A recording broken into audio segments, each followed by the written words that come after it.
Même s'il fait un peu grisouille, on a souvent comme ça de très très beaux arcs-en-ciel dont on voit le point de départ et le point d'arrivée. De l'autre côté, là-bas, il y a c'est Fort-de-France.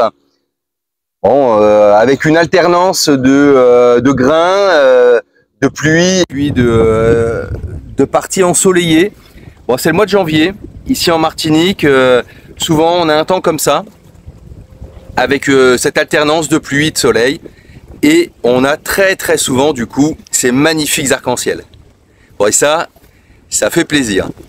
Alors nous profitons de ce mois de janvier pour continuer ce qu'on a commencé, c'est-à-dire les améliorations, l'entretien d'Ikigai avant de repartir en navigation.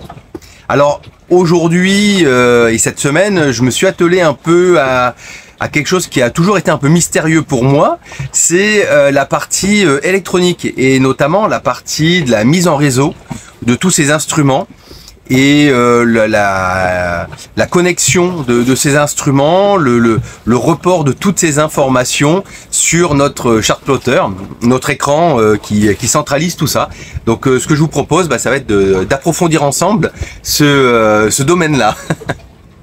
Alors dans cette vidéo, on va parler de réseau de communication, on va parler SeaTalk, on va parler d'instruments de bord, de chart plotter, et puis surtout on va voir comment sur Ikigai nous avons mis en connexion ces différents éléments, et puis un petit peu on va voir la manière dont moi qui ne suis pas un professionnel de l'électronique, j'ai abordé le sujet pour essayer de comprendre en fait comment tout ça marchait ensemble, parce que encore une fois cette partie électronique c'est pour moi la partie la plus mystérieuse du bateau.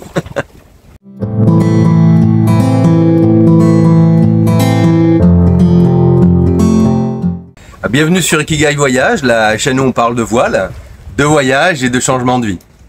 Sur Ikigai, nous avons un cahier de choses à faire. Alors c'est un cahier qui est toujours bien rempli. Et à chaque fois qu'on fait quelque chose, on le coche et puis on met la date à laquelle on l'a fait. C'est un peu comme une sorte de carnet d'entretien. Et ce que je voulais partager avec vous, c'était l'approche qu'on avait avec ce cahier. C'est-à-dire que nous distinguons en fait trois choses différentes. C'est d'un côté, on va avoir les réparations. D'un autre côté, on a l'entretien. Et en troisième lieu, on a tout ce qui est amélioration. Donc cette vidéo, elle va rentrer dans le cadre de l'amélioration. Et ça nous définit aussi on va dire une sorte d'ordre prioritaire des choses à faire. Évidemment, la priorité, c'est réparer. Quand on a quelque chose qui a cassé en navigation ou autre, on répare. Ensuite, l'autre priorité, ce qui vient en second dans nos priorités, ça va être l'entretien. Ça, l'entretien. Pourquoi? Parce que l'entretien, ce qu'on fait pas aujourd'hui, on peut le faire demain. Ça a peu d'impact sur la sécurité en termes de navigation.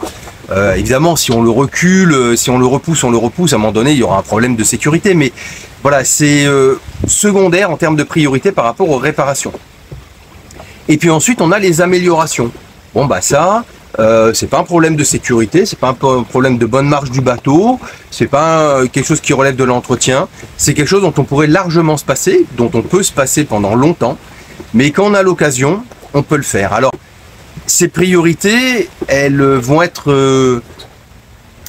modulées, modérées, c'est-à-dire que évidemment, dès qu'on peut, on fait tout ce qui est réparation, mais parfois, on n'a pas le matériel, on n'a pas la disponibilité, on n'a pas le temps.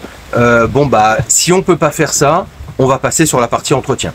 Si des choses font qu'on peut pas faire la partie entretien simplement aussi parce qu'on n'a pas les matériaux, on va passer sur la partie amélioration. C'est un petit peu comme ça que sur Ikigai nous gérons finalement l'ordre des choses à faire.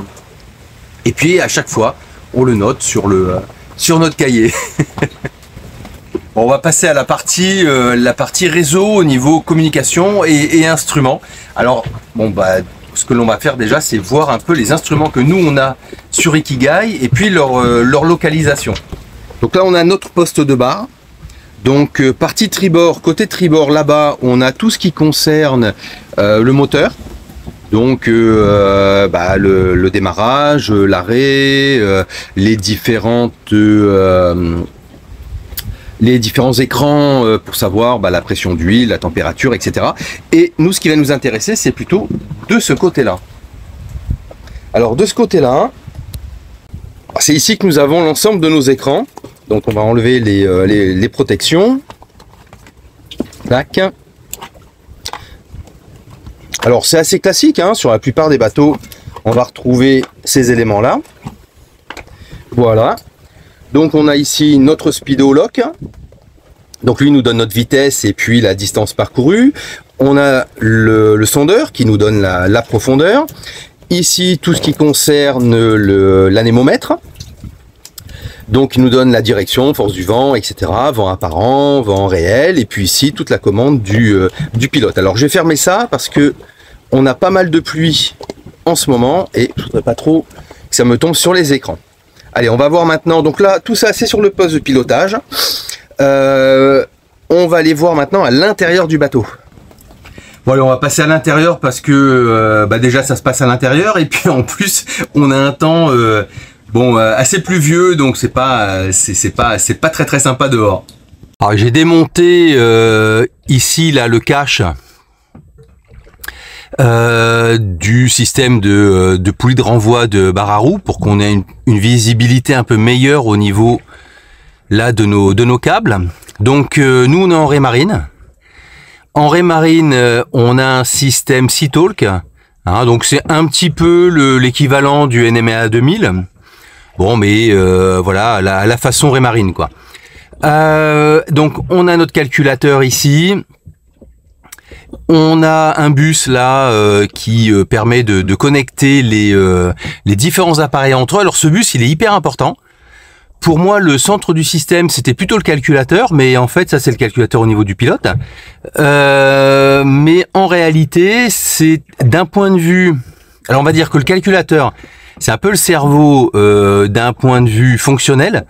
Par contre, d'un point de vue de circulation de l'information, pour moi, le bus est quand même la chose la plus importante. Voilà, donc on a cet élément-là, et puis on va aller voir au niveau de la table à cartes les éléments complémentaires. Alors, niveau table à cartes, on a notre VHF, notre AIS et le chart plotter. Donc qui est l'écran sur lequel on peut voir l'ensemble des instruments, on peut faire une route également de navigation, avoir des renvois au niveau des écrans, par exemple avoir l'écran du radar, l'écran du sonar quand on est équipé. Sur Ikigai, évidemment, depuis qu'on est parti, les instruments, les écrans, tout ça, ça fonctionne, hein. L'anémomètre, tout ce qui est sondeur, etc. Ça fonctionne bien. Simplement, la particularité, c'est que tous ces instruments, y compris le pilote auto, se commandaient du cockpit. Il n'y avait pas eu de liaison faite entre les instruments dans le cockpit et la table à cartes. Et c'est pour nous, c'était pour nous un point d'amélioration qu'on voulait apporter, parce que ça amène quand même pas mal de confort. Donc les éléments du cockpit fonctionnaient, étaient tous reliés entre eux dans le cockpit, et les éléments de la table à cartes ne sont pas reliés entre eux et fonctionnent à partir de la table à cartes. Alors le chart plotter, nous on l'a jamais utilisé. Et c'est alors pour plusieurs raisons, hein. Donc c'est quand même un peu dommage d'avoir un instrument qu'on n'utilise pas. C'est pour ça qu'aujourd'hui on veut pouvoir le mettre en service. Ce qu'il faut savoir avec ce type de chart plotter, c'est que lorsque vous avez, nous on fonctionne avec Navionics ou Boating, hein, selon comment on l'appelle et selon la génération à laquelle on a pris connaissance de ces systèmes de cartographie. Alors, les cartes qu'on a nous sur Navionics, elles vont pas fonctionner là-dessus. Ce qu'il faut pour ce type de chart plotter, c'est une carte SD avec la cartographie et faire la route à partir du chart plotter.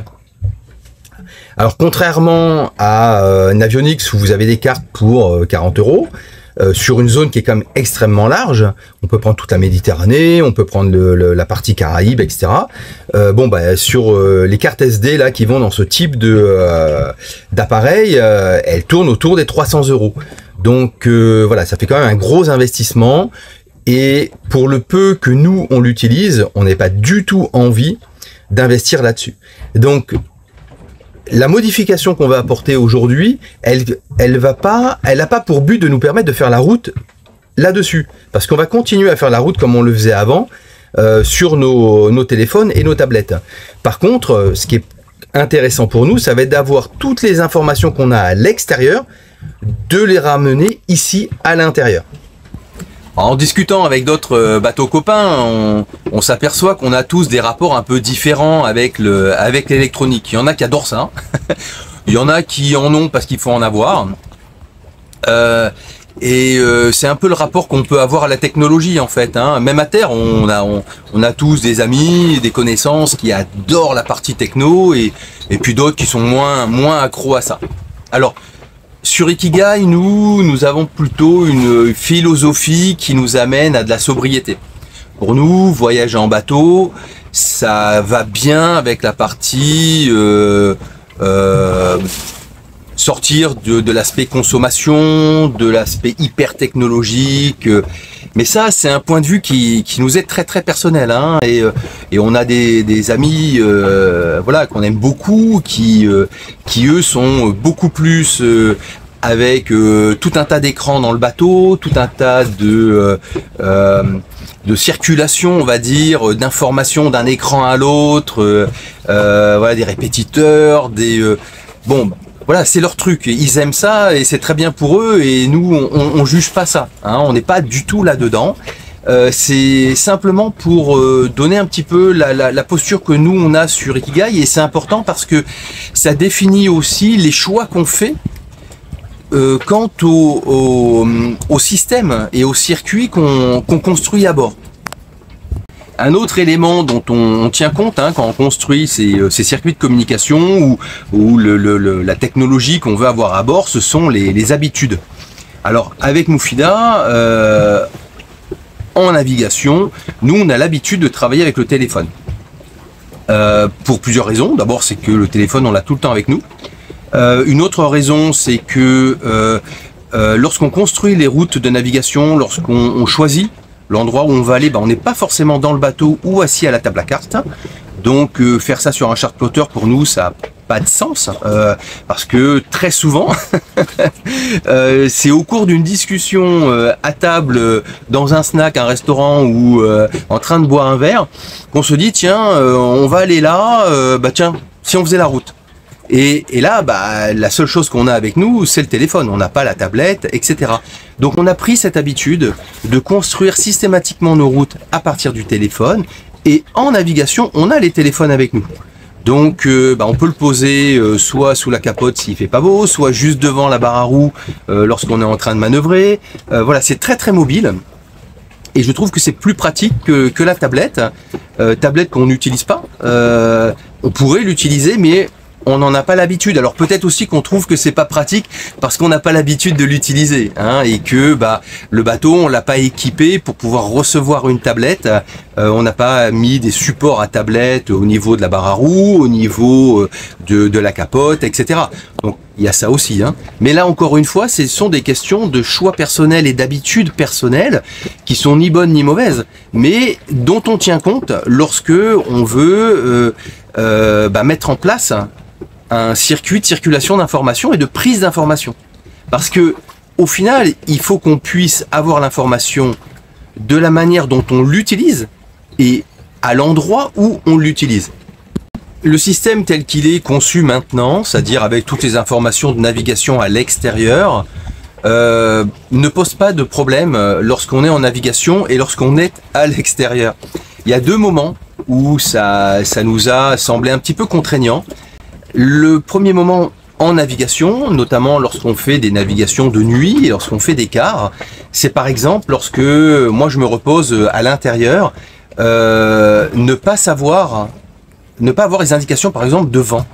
Est-ce que le vent est en train de monter? Et ça, c'est pas une lecture instantanée. C'est, on regarde le vent à un moment donné, on le regarde une demi-heure après, une demi-heure après, une demi-heure après, puis on s'aperçoit que c'est en train de monter ou en train de descendre. Les modifications d'orientation du vent aussi. Donc ça, c'est une information que j'aurais aimé avoir en navigation pendant les quarts de nuit, pendant mes temps de repos, où de temps en temps, j'ouvre un œil, je me dis, tiens, qu'est-ce qu'il en est du bateau? Alors, les indications de route, ça pose pas de problème, parce que comme nous, on fait la route sur le téléphone et qu'ensuite on est en partage au niveau des téléphones, quand je rentre pour le quart de nuit me reposer, j'embarque le téléphone, donc je connais toujours la vitesse du bateau, le cap du bateau, etc. Ça, c'était pas la difficulté. Le sondeur, il nous sert à rien lorsqu'on est en navigation hauturière, donc lui, cette information, on n'en a pas besoin.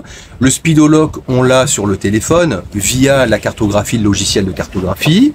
Le pilote, on l'a pas, et l'indication de vent, on l'a pas. Et en fait, ce sont ces éléments-là que j'aurais bien aimé avoir pendant les longues naves sur le téléphone. Sur le téléphone et ou à l'intérieur du bateau, pour m'éviter de sortir du lit et puis sortir à l'extérieur. Le deuxième moment où ça nous a un peu manqué, c'est lorsqu'on est au mouillage, et notamment lorsque le vent monte et qu'on veut savoir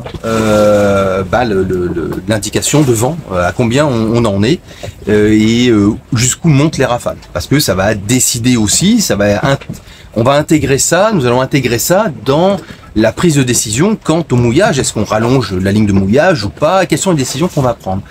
Et très souvent, lorsque le vent monte, c'est qu'il y a un grain, et donc il pleut, et ça peut être aussi la nuit. Donc là aussi, on trouvait contraignant de devoir sortir à l'extérieur du bateau pour avoir encore une fois l'indication de vent. Donc, bon an mal an, tous ces éléments-là nous ont dit il faut que l'indication de vent, on puisse la ramener à l'intérieur du bateau. Au minima à l'intérieur du bateau, au maxima sur les téléphones portables. L'information utile aussi lorsqu'on est au mouillage et qu'on aurait bien aimé avoir à l'intérieur du bateau, c'est-à-dire pour nous éviter de sortir, c'est l'indication du sondeur. Savoir à quelle profondeur on se retrouve. Parce que ça, c'est aussi une information importante, notamment pour savoir si le bateau dérape ou pas. Du coup, le projet, c'est comment ramener les informations vent, direction, vitesse, les informations pilote et les informations sondeur au niveau du chart plotter. Alors le principe, il est assez simple en fait. On a différents instruments. On veut qu'ils communiquent entre eux. Alors la communication, elle peut être soit par Wi-Fi, soit... nous là, en l'occurrence, on est sur de la communication filaire. Donc on a des câbles qui vont aller d'un instrument à un autre instrument. Il y a une norme pour ces câbles, c'est la norme NMEA 2000. Alors cette norme, elle permet de standardiser, on va dire, les caractéristiques et des câbles et des connectiques, c'est-à-dire les connecteurs qu'on a en bout de câble et les connecteurs qu'on a sur les appareils pour que tout ça puisse fonctionner ensemble. On va pas brancher une prise 220 volts murale sur une clé USB, donc sur un port USB. Donc forcément, ça demande une standardisation qui a été longue à venir. Parce que c'est pas forcément dans l'intérêt des constructeurs, mais bon, il n'y a pas que dans les instruments marines qu'on a ça. Regardez les adaptateurs pour recharger les téléphones portables. Avant qu'il y ait une norme, un standard, ça a pris un petit peu de temps. Bon là, on a le vent qui s'est levé, on a un grain qui passe, donc ça claque un peu, ça fait un peu de bruit. On va attendre que ça passe. Pour simplifier les choses, alors nous, l'ensemble de nos instruments sont, hormis la IS et la VHF, mais sont des instruments de la marque Raymarine. Donc le speedolock, le sondeur, l'anémomètre, la partie pilote et le chart plotter sont en Raymarine. Pour couronner le tout, ils sont pas forcément de la même génération. Ça veut dire que le speedo et le sondeur sont plus anciens en termes de génération que l'anémo, le pilote et le chart plotter. Et pour simplifier encore tout ça, Raymarine a créé sa propre norme qu'il appelle le C-Talk. Alors c'est exactement, les puristes vont me dire non, mais c'est très similaire au NMEA 2000. En fait, ce sont des câbles avec des connectiques qu'on va brancher sur des bus et sur des bus, c'est-à-dire sur des sortes de petites passerelles. On va voir ça plus en détail et de manière plus imagée. Donc on va voir ça sur, ça va être des câbles, des connectiques, des bus et puis la connectique au niveau des instruments.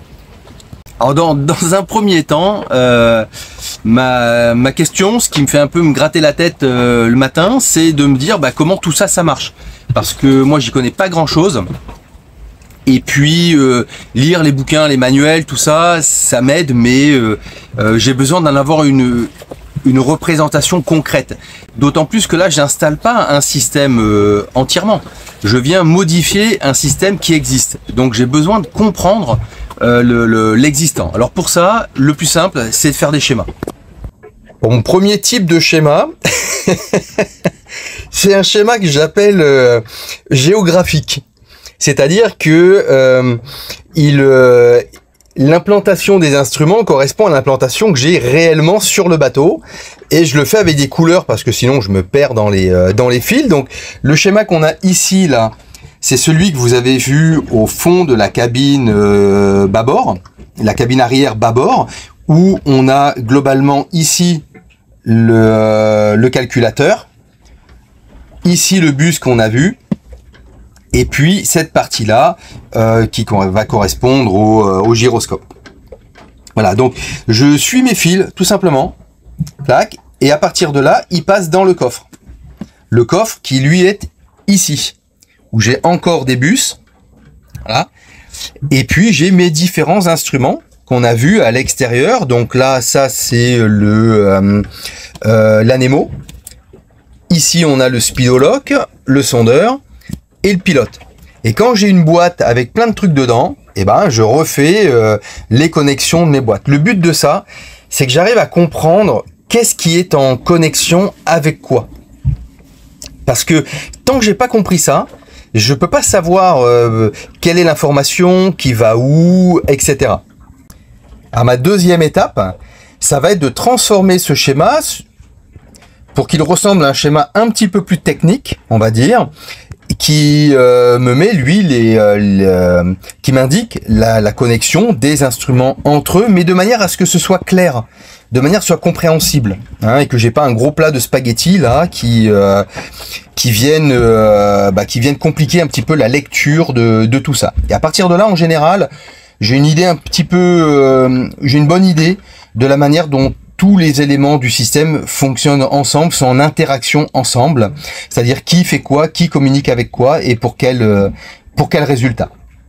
Avant de m'intéresser au système, moi je pensais comme ça que c'était un petit peu comme un corps humain, c'est-à-dire qu'on avait un cerveau, et puis ensuite l'information partait vers différents organes. Bon, c'est peut-être ma déformation psy qui veut ça, mais je l'imaginais comme ça. Et quand je me suis penché sur le système, je me suis aperçu que de raisonner comme ça, c'était pas tellement aidant pour moi. Je comprenais toujours pas comment ça marchait. Et ce que j'ai compris en observant le fonctionnement de tout ça, c'est que il fallait dissocier le côté, on va dire, fonctionnel, c'est-à-dire la prise d'information, le calcul, etc., du côté communication. Oui, le côté fonctionnel, lui, il va fonctionner, il y a bien un cerveau quelque part et puis des organes ailleurs. Mais le côté communication, il va pas fonctionner comme ça. Et pour moi, le cœur du système de communication, c'est pas le calculateur, c'est ce système de bus. C'est-à-dire de barrettes sur lequel on va venir connecter les instruments. Alors plutôt que de vous faire des inserts d'images là pour les bus, je préfère, même si c'est un petit peu moins confortable, vous le montrer comme ça en réel. Le bus, c'est ça, c'est cette barrette noire là-haut, et on voit bien que on a 5 points. Donc on en a, en partant de la gauche, on va avoir un bleu, ensuite on a un blanc, un blanc, un blanc et un bleu. Donc, on distingue bien les bleus des blancs. On va voir aussi que sur Raymarine, alors sur le NMA 2000, tout est noir, hein, mais bon, sur le Seatalk, on a des couleurs. Donc, on voit que on a des arrivées, des connectiques avec des arrivées de câbles, et puis on a des sortes de bouchons également. On a un bouchon bleu, on a aussi un bouchon noir. Donc ça c'est important, quand on va le voir un petit peu plus en détail. Simplement garder à l'esprit que les fils bleus, bah, c'est pour aller de barrette en barrette, et les fils blancs sont des fils, enfin c'est blanc et noir et bleu et noir, hein. Eux ce sont des câbles qui transportent de l'information. Ouais, bah aujourd'hui il fait toujours aussi beau. Allez, on va continuer notre vidéo. Pour la faire simple, on pourrait imaginer que on ait un seul bus, un bus avec, je sais pas, 20 possibilités de connexion. On le place quelque part dans le bateau et tous les instruments, l'anémomètre, on prend un câble qui part de l'anémomètre, plouf, au bus. On prend un câble qui va venir du speedo au bus, du chart plotter au bus. Voilà, on relie tout comme ça. On va avoir un câble rouge et noir qui va partir des batteries pour alimenter le bus en puissance, en électricité. Et puis on vient boucher les deux connectiques à l'extrémité du bus pour que tout ça, ça tourne en boucle fermée. Voilà, ça serait le schéma le plus simple qu'on pourrait avoir. Pourquoi dans le principe c'est simple? C'est que sur le bus que l'on vient de voir, en fait, il n'y a qu'une seule forme de connectique, c'est celle-là. Donc là, on voit que c'est un rouge et noir, c'est un circuit de puissance, donc on va avoir de ce côté-là l'arrivée par rapport aux batteries. Mais si je prends le même en blanc, ici, et ben, alors les câbles ont différentes longueurs, hein. Il y en a, celui-là il est très court, il y en a qui vont faire 2 mètres, 3 mètres, 5 mètres. Moi j'en ai un qui permet d'aller de l'arrière du bateau, du cockpit, à l'intérieur du bateau en termes de longueur. Mais on voit bien qu'en fait on a exactement la même connectique. Alors quand vous avez un instrument Raymarine, c'est facile parce que il a cette connectique là. Donc que ce soit par exemple l'anémomètre, il a cette sortie là à l'arrière de l'instrument. Et ben on prend de l'instrument et clac, on l'amène au bus.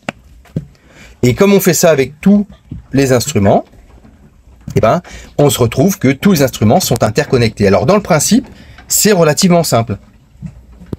Un autre élément du système, c'est que sur le bus, donc vous avez différents plots, hein, des plots femelles, et ces plots peuvent pas rester vides.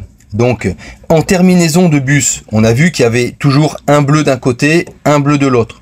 Même si on avait, ça n'existe pas. Mais imaginons qu'il n'y ait qu'un seul bus avec 20 connectiques, il y aura toujours un bleu au début, un bleu à la fin. Et ces bleus, ils doivent être bouchés.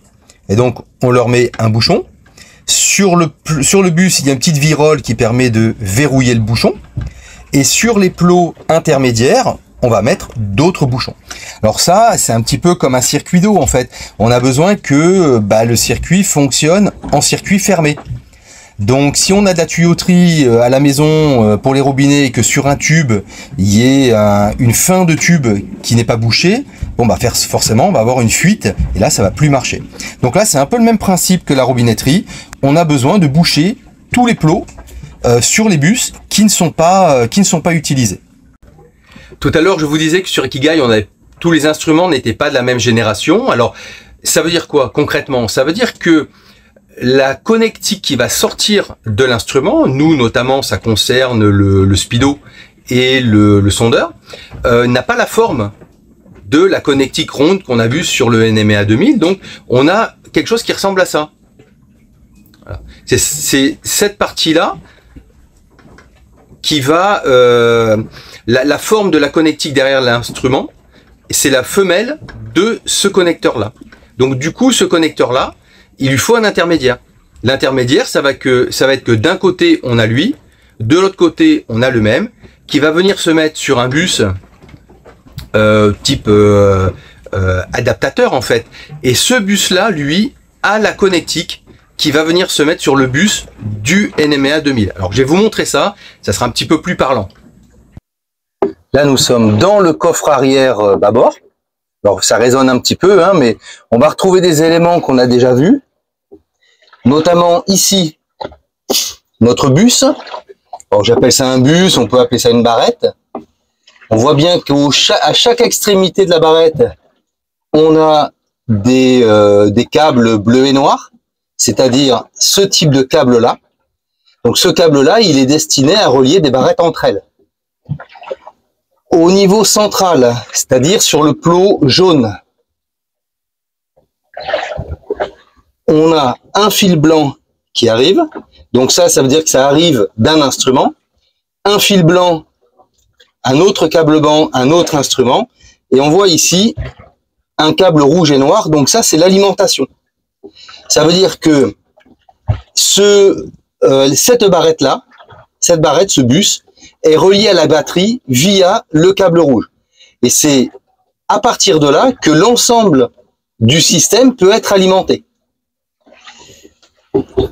Et on a aussi des connecteurs comme ça en T. Donc, on arrive certainement d'une barrette, on repart à une autre barrette ou à un autre T, et on a un câble blanc qui vient connecter un instrument.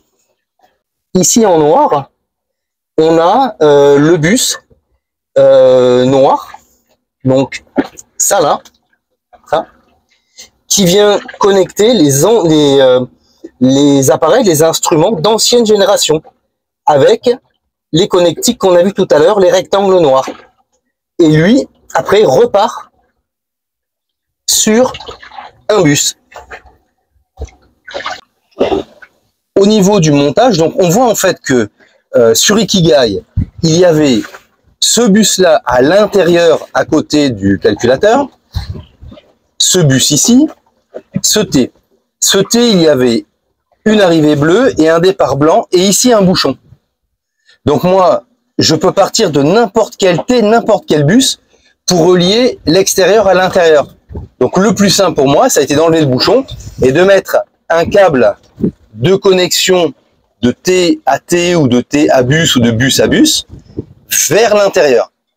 Donc c'est ce câble-là qui va, en passant par l'intérieur des coffres, jusqu'à l'intérieur de l'habitacle, jusqu'au chart-plotter.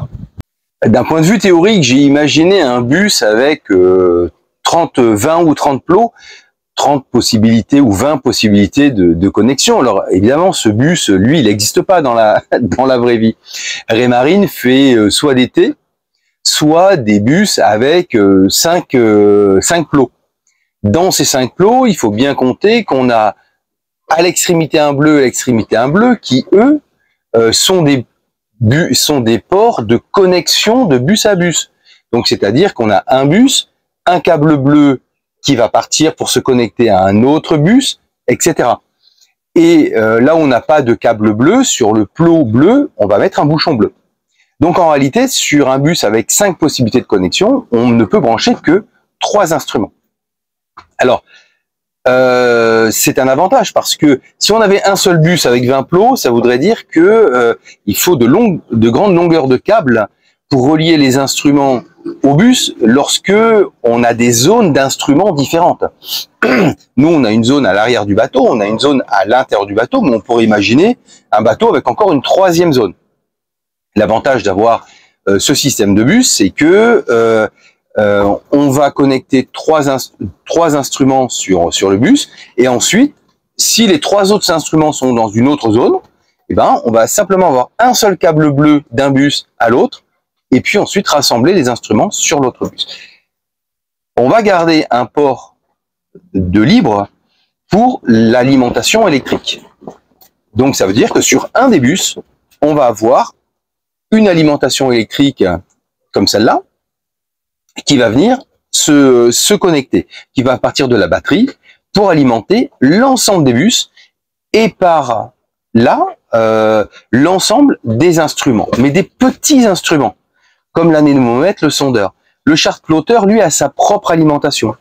Donc en fait, sur ce système, on a une sorte de double alimentation.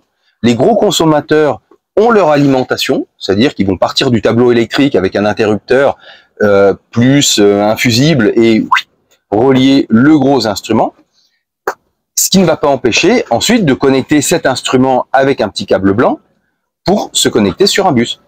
Par contre, les petits instruments n'auront pas besoin d'avoir une alimentation spécifique, ils viendront prendre leur courant directement via les bus.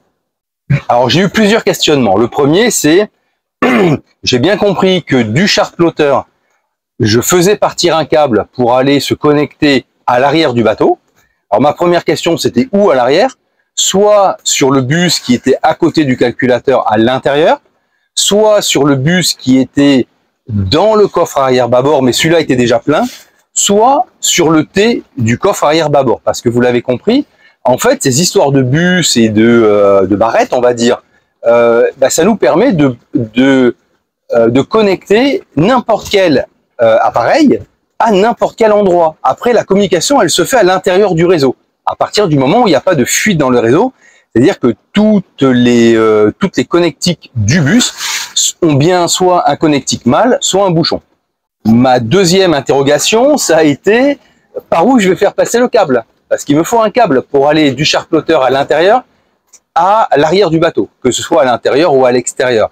Donc ça m'a fait pas mal cogiter parce que j'avais pas envie de démonter tous les vaigrages, j'avais pas envie de faire beaucoup de trous dans les cloisons, entre le coffre à l'intérieur, à l'extérieur, etc.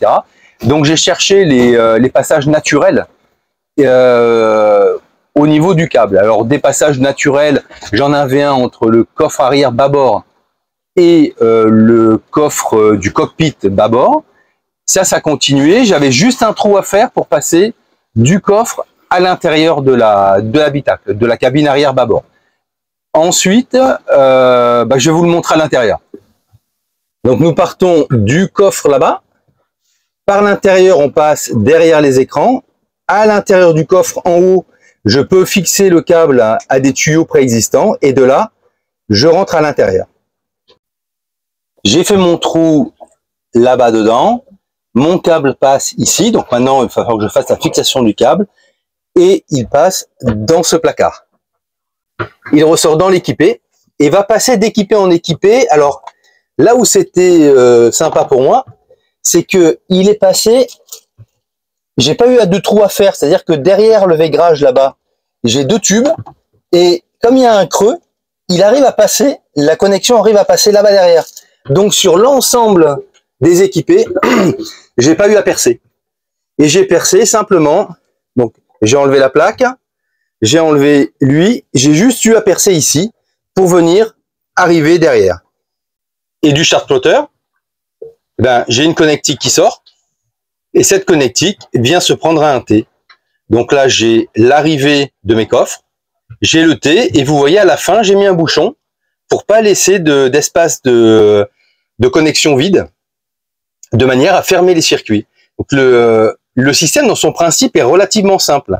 Ce qu'il faut, c'est avoir les bus, les bonnes longueurs de câble en termes de connexion, donc les blancs, les bleus et le rouge pour l'alimentation. Et puis, lorsque on a affaire à des appareils, des instruments qui ne sont pas Raymarine, il nous faut forcément un adaptateur qui va avoir la bonne connexion pour partir de l'instrument et la bonne terminaison en termes de connexion pour pouvoir se mettre sur le bus C-Talk. En sachant que le système, il est simple, hein, on enfonce et ensuite on met un petit quart de tour pour verrouiller, pour pas que ça sorte, et un quart de tour pour verrouiller. Il y a des trous de prévus aussi pour fixer les différents instruments, les différents bus où on souhaite les fixer. Alors moi je les fixe pas, celui-là je le fixe pas parce que j'arrive à le faire tenir derrière et je veux qu'il reste disponible et accessible sans que j'ai à chaque fois à enlever le tableau. Mais dans le coffre arrière bâbord par exemple, il est fixé. Alors maintenant, si je regarde sur mon charplotter, donc je vais aller sur le tableau de bord et je suis sur voilier. Alors ici dans l'écran, hein, on a voilier, moteur. En fait, on peut observer tout un tas de choses hein, en navigation, les réservoirs, etc. Pour peu que les instruments soient connectés au réseau. Donc moi, je reste sur voilier. Sur voilier, il y a plein de choses qui m'intéressent pas. Simplement parce que moi, je n'utilise pas la fonction waypoint dessus. Donc tout ce qui concerne les waypoints, je les enlève. Par contre, je rajoute des informations qui m'intéressent. Le SOG, le coq, la date, l'heure, la date, la position GPS. J'ai mon sondeur qui arrive ici maintenant. Et puis, j'ai mes indications de vent. Donc, l'ensemble des éléments que je voulais voir apparaître ici, ils apparaissent. Pour moi, le programme que je m'étais fixé est réalisé. Sur le schéma que j'avais tout à l'heure, je peux rajouter maintenant ici un carré dans lequel j'écris Chartplotter. Et ce carré, je vais le connecter directement à ce plot bleu là. J'enlève le bouchon. Pour moi, ça, c'est le symbole du bouchon. J'enlève le bouchon et je le connecte là et j'ai complété mon schéma. Donc, vous voyez, c'est pour ça que je disais tout à l'heure que pour moi, le centre du système, c'est vraiment les bus. Parce que c'est à partir de ces bus qu'on a l'ensemble des distributions. Et là, on voit bien le bus un peu spécifique avec les gros plots rectangles de tout à l'heure, les gros connecteurs rectangles qui viennent se reconnecter ici, sur le jaune. Donc, en schéma de circulation d'informations, pour moi, le cœur du système, ça reste le bus et c'est à partir de là que je pense l'ensemble de la configuration. Alors, je ne sais pas si professionnellement un pro ferait ça, mais pour nous, sur Ikigai, c'est ce qui marche bien pour penser le système. Aujourd'hui, c'est pas très évident de faire des images stables parce que vous voyez sur le plan d'eau, on a quand même pas mal de houle et ça bouge pas mal. Là-bas aussi, on a le kata qui bouge. Bon, on a eu du vent toute la journée. Hein. C'était soit du vent, enfin ça a été du vent toute la journée, avec de temps en temps de la pluie. Bon bah là il pleut pas, le ciel est un peu plus dégagé, mais on continue à avoir cette houle qui est pas hyper confortable. Un truc sympa avec avec Raymarine, alors peut-être que d'autres marques le proposent, je sais pas parce que je connais pas les autres marques, mais Raymarine propose une application qu'on peut télécharger sur le téléphone et comme nous on fait tout à partir du téléphone, bah, ça nous intéresse. Et lorsqu'on a téléchargé cette application, qu'on est connecté en Wi-Fi au Chartplotter, qui est un Axiom 7, et ben on a l'écran de l'Axiom 7 sur le téléphone. Et comme le téléphone, bah, c'est un écran tactile, ce que l'on fait sur le téléphone part en commande sur l'Axiom. Donc ça, c'est vraiment sympa parce que si j'ai envie, au niveau du pilote ou au niveau de la recherche d'informations, d'aller chercher de l'information, bah, je peux le faire. Et puis au niveau de la commande, je peux le faire aussi. Donc c'est quand même un élément de confort qui est supplémentaire. Donc là, je vais chercher sur mon application, mon application Raymarine, elle est ici.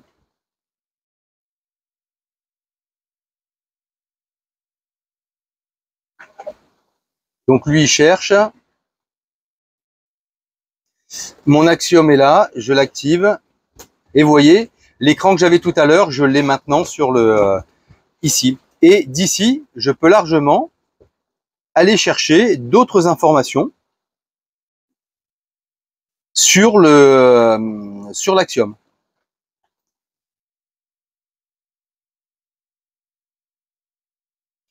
Voilà, donc c'est quand même assez pratique et du coup, ça me permet, lorsqu'on est en navigation et que je me repose pendant le quart de nuit, sans me lever du lit, de récupérer l'information, par exemple, de vent, de l'anémomètre. J'ai pas besoin de me lever et d'aller au Chartplotter. Donc ça, je trouve ça quand même vachement sympa. Et donc du coup, ça me permet de pianoter entre les deux écrans, c'est-à-dire celui du Chartplotter là et celui du logiciel de navigation Navionics. Il y a un dernier élément que j'aimerais bien avoir de manière plus accessible, c'est l'AIS, parce que l'AIS, vous avez vu où il est au-dessus du Chartplotter. Et bon, bah à chaque fois, il faut qu'on descende pour aller voir vérifier l'AIS. Alors là, il y a deux possibilités. Soit je fais venir l'AIS sur le Chartplotter, soit je le fais venir sur le logiciel de navigation. Alors l'option que nous on a pris, comme encore une fois, on ne fait pas la navigation à partir du chartplotter, alors que ça pourrait avoir plein d'avantages. Hein. On peut commander d'aller à tel waypoint, lui il est en connexion avec le pilote, et plutôt que d'aller chercher des angles de barre ou des angles au vent, on lui dit directement tu vas à ce waypoint, et le pilote est commandé directement. Donc ça c'est un avantage. Hein. Mais nous c'est pas notre manière de naviguer, ça fait pas partie de nos habitudes. On aime bien faire autrement, parce qu'on aime bien quand même rester sur de l'observation et de la présence en navigation. Donc l'option qu'on a choisie sur Ikigai, c'est de faire venir l'information AIS sur notre logiciel de navigation Navionics.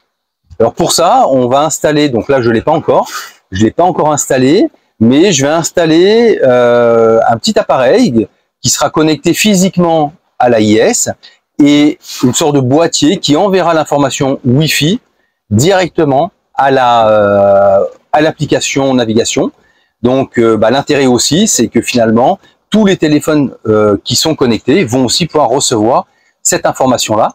Et lorsqu'on est en repos dans le lit et qu'on veut jeter un coup d'œil ou que quelqu'un nous appelle, nous dit tiens l'AIS tu veux pas descendre, du coup là on n'a pas besoin de descendre directement sur le chartplotter.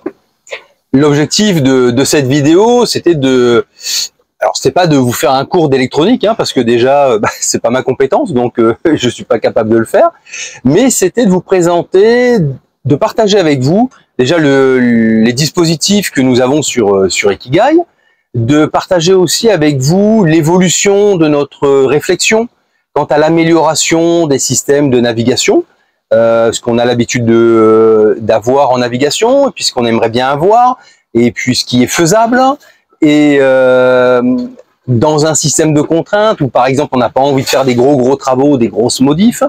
Voilà, bon, l'objectif c'est de partager ça avec vous, de partager aussi avec vous l'évolution de nos interrogations techniques, la manière dont on va aborder pour des néophytes des systèmes qui peuvent être assez complexes quand même au départ, en passant par des schémas par exemple, en utilisant des couleurs, en faisant des schémas de différentes natures. Voilà, c'est de partager avec vous toutes ces réflexions et puis de vous amener les solutions que nous avons choisies de mettre en place sur Ikigai. Si cette vidéo vous a plu, si elle vous a intéressé, si elle a été utile pour vous, pensez à vous abonner et moi je vous dis à bientôt pour une prochaine vidéo.